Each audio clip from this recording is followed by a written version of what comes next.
Alors, on a enfin des nouvelles concernant le calendrier final de la saison 2021. Enfin, final, bon, je dirais final entre guillemets hein, quand même, parce qu'il peut encore y avoir des changements. Le Grand Prix des Pays-Bas et d'Italie auront bien lieu à la suite du Grand Prix de Belgique, comme prévu 2 semaines plus tard. Là aussi, sans changement, Sochi accueillera le Grand Prix de Russie. Alors, pour le Grand Prix des Pays-Bas, attention, parce qu'il peut y avoir un changement de dernière minute, ça se trouve. On verra, lundi ou mardi. Ce triple leader n'en sera pas un, puisqu'il y aura 2 semaines de pause avant le Grand Prix de Turquie. Celui-ci sera isolé 2 semaines avant le Grand Prix des États-Unis afin de respecter la quarantaine vers le Royaume-Uni. Du 22 au 24 octobre, la F1 se rendra à Austin pour le Grand Prix des États-Unis avant celui du Mexique, qui sera 2 semaines plus tard. La F1 annule donc une double course qui avait pourtant beaucoup de sens, le Mexique étant à 3000 km d'Austin. Ça peut paraître beaucoup, hein, 3000 km, je crois qu'il y a une erreur là, non? C'est pas possible que ce soit si loin. Je crois que c'est 300 plutôt, hein. Le Grand Prix du Brésil aura lieu une semaine après Mexico, mais rappelons que les deux pays sont actuellement sur la liste rouge du Royaume-Uni au niveau du Covid, ce qui pourrait poser problème pour s'y rendre pour les équipes. Une semaine après le Brésil, la F1 ira sur un circuit encore non annoncé. Ce sera a priori le Qatar. Comme prévu, le nouveau circuit de Jeddah en Arabie Saoudite accueillera l'avant-dernière course de la saison, et le final se déroulera à Abu Dhabi.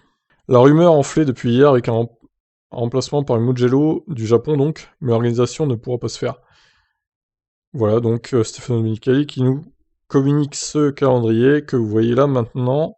Donc Zandvoort, j'espère qu'on va le faire, mais bon, il y a quand même une chance qu'il se fasse pas, même si bon, a priori on devrait quand même y aller, j'espère.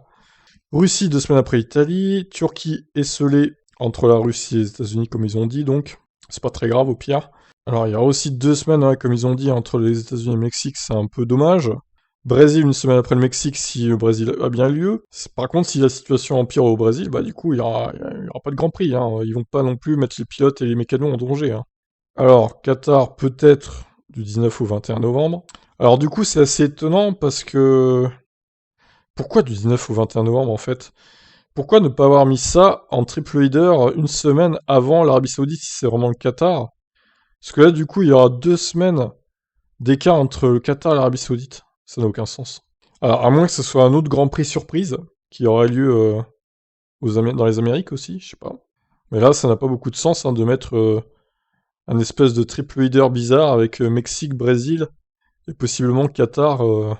Puis après, on aurait 2 autres courses au Moyen-Orient qui seraient 2 semaines après le Qatar. Enfin bon, c'est bizarre. On verra bien, écoutez, ce qui décide. Donc voilà, ce calendrier de 22 courses potentiellement. À voir s'il n'y aura pas d'autres annulations, on n'espère pas en tout cas. Ciao ciao.